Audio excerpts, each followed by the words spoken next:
Welcome everyone to CDO's magazine series of one-on-one interviews with key influencers, data leaders, and CDOs. I'm your host, Robert Lutton, Vice President, Sandhill Consultants, and I'm coming to you today from Toronto, Canada, working with the CDO magazine. Today, I have the pleasure of introducing Tim Hoolihan, who is a practice lead for data and analytics at Centric Consulting. Welcome, Tim. Thanks for having me. I appreciate being here, Robert. Some of the challenges that you might have seen organizations face when they look to implement data governance frameworks, and how can they overcome these challenges? Sure. So the very first thing that comes to mind is probably true of all technical projects, not just data governance, but so rarely do I see a project fail for technical reasons because we couldn't figure out a line of code or those types of things. The tools are just at a point these days and mature enough that that's really not an issue. Not having communication, not having clear roles, not having ownership of data, these are the types of things that cause problems. And so I think the other thing, just philosophically understanding that with data governance efforts, that they are, to use an analogy, they're like gardening. You're never done, right? This Right, isn't, yeah.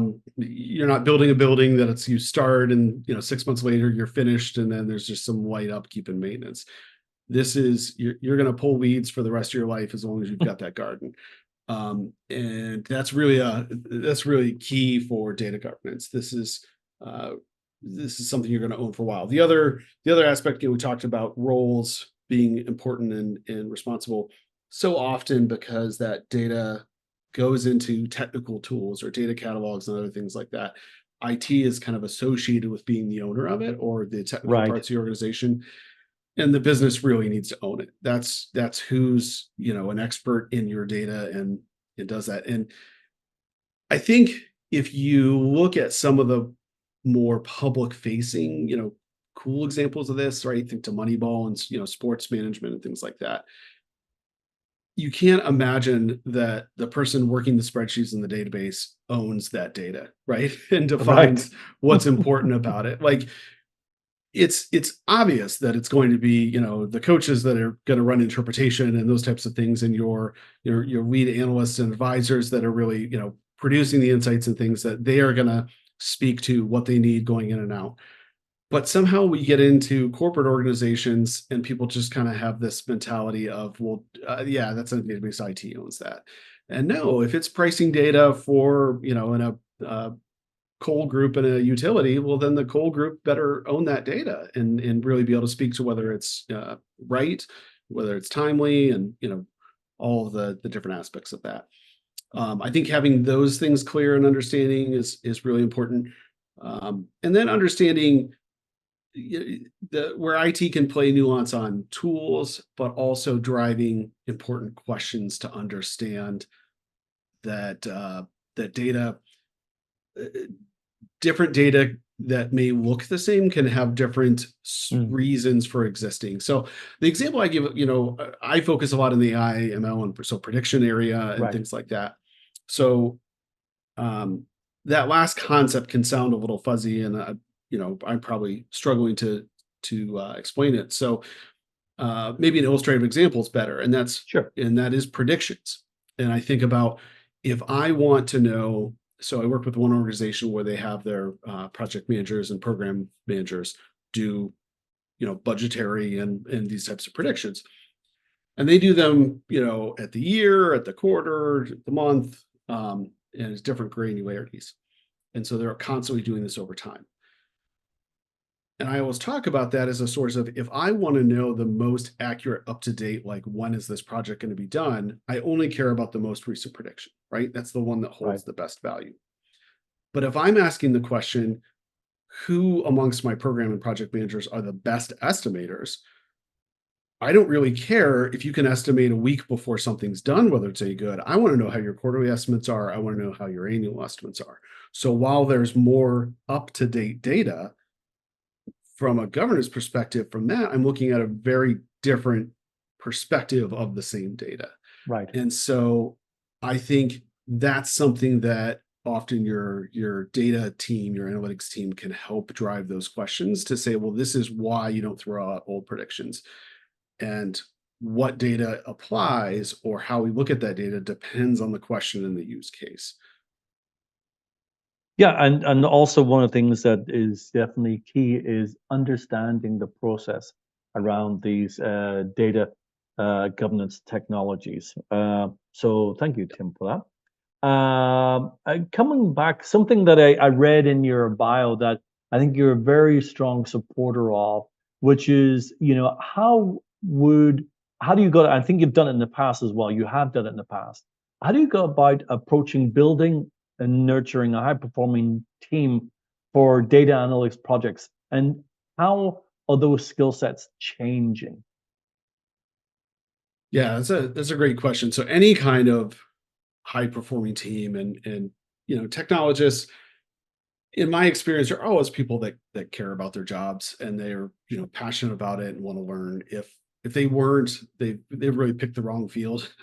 And so the some of the very, very traditional views of management, of you're there to as a taskmaster and for accountability only and these types of things. I think that's just not an effective approach with these types of folks, as opposed to the you sometimes hear called servant leadership or upside down leadership of Right. you are customer service for the experts on your team. Um, that is particularly true. So I go back to times that on projects I've managed, data scientists that have knowledge in areas that far exceeds my own in some of the advanced AI or other things like that.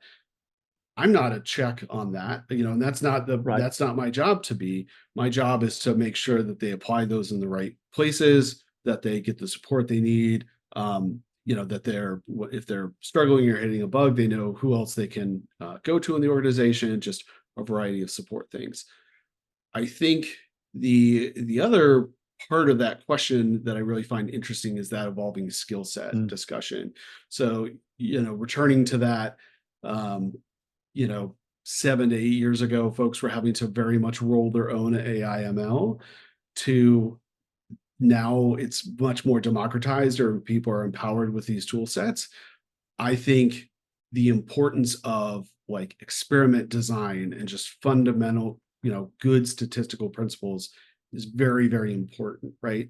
Um, you've got a lot of business analysts and other users that are coming out of school and they're fairly data savvy, and he or she might be able to build an interesting AI solution with those tools without writing any code. They ought to understand, well, what kind of data do I need to feed into it, and what would be um, you know applicable. So going back to the governance discussion, right? um, if I build let's use a sports metaphor, I built a profile of or a model who's going to be a good player from NFL data. Right. That is not a good tool to go apply to high school football players, right? They're very different attributes. The model was trained on grown men from 22 to age 40, and we're applying it to 16 to 18-year-olds, with different height, different weight, different skill sets. That's not an applicable model. And yet, that sounds obvious, again, as those like easy examples like that, but it's amazing how many times somebody with an organization will just say, well, I've got training data on pricing and I'm going to apply it over here, even though it's a completely different like product set, or there's something different about the sale that's fundamentally one item is a subscription service, the other's not. Those are problems. And so coming back to that skill set, that's not advanced math or anything. That's just common sense and Right. understanding of experiment design and principles like that. Yeah, sometimes one can be book smart, but perhaps not realize that there's a different use case for that data. So, um, Tim, I wonder if you can maybe, give a little shout out to Centric Consulting and how you and your team have actually helped clients leverage AI machine learning to drive innovation and gain a competitive edge in the respective markets. Yeah, absolutely. So our analytics group, when I came in, so I joined just about 5 years ago, and was pretty focused on kind of traditional analytics, warehousing, reporting. And I was part of a new group of hires that were a little bit, aimed into data science and other things. And I think we really bring the best of both breeds there. So as organizations have a lot of like traditional structured data and traditional tools, but we also see them adopting data lakes and other things like that. And within all of those types of systems, you want to do the types of things that AI are good for, forecasting, clustering, categorization, all of these other types of problems. So, you know, it's worth noting some of that point is to say, with traditional statistical methods and regressions and things like that, Centric's been doing prediction for a long, long time.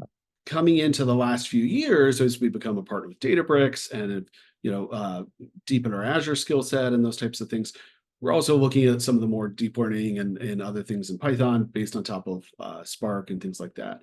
I kind of touched on this example, but a recent example of that is with that group of estimated program managers and project managers. So they have an intake form at that client for projects, and technical architects were spending up to a day or more estimating those projects. And that was just to get into a prioritization pipeline and decide where to go. Right. So it didn't have to be the most accurate estimate, but needed to kind of understand the broad strokes of the size of and complexity of a project.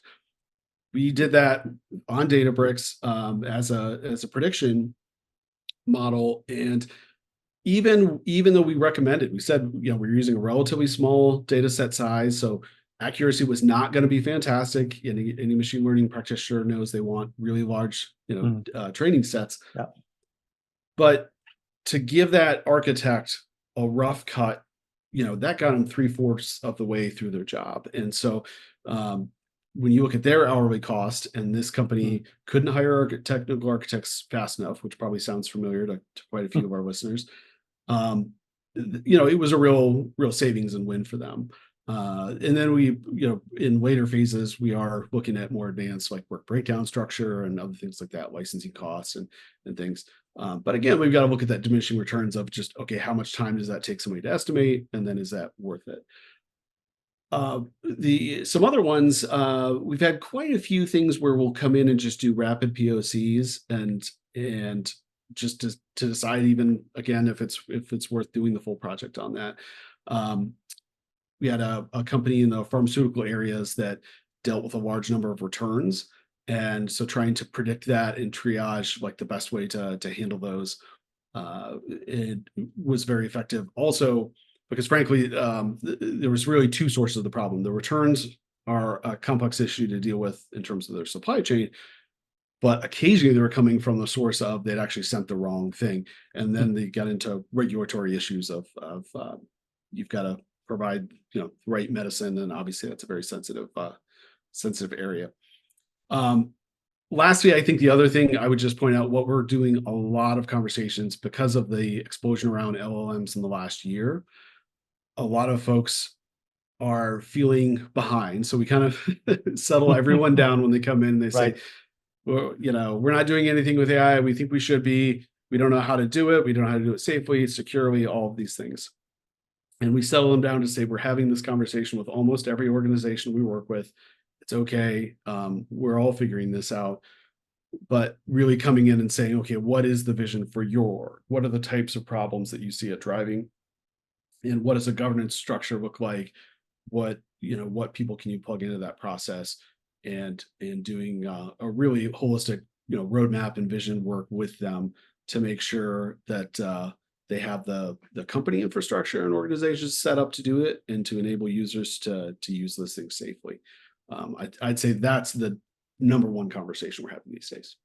Tim, thank you very much indeed. On behalf of the CDO magazines, we really appreciate you providing your time. And we hope that we get a chance to have you come back and share your knowledge and experience on data analytics, leveraging AI and ML models. So, no worries. Thank you, Robert. I appreciate the conversation, and I hope your users got something out of it. Be happy to come back. Absolutely. And for our listeners, please visit cdomagazine.tech for additional interviews.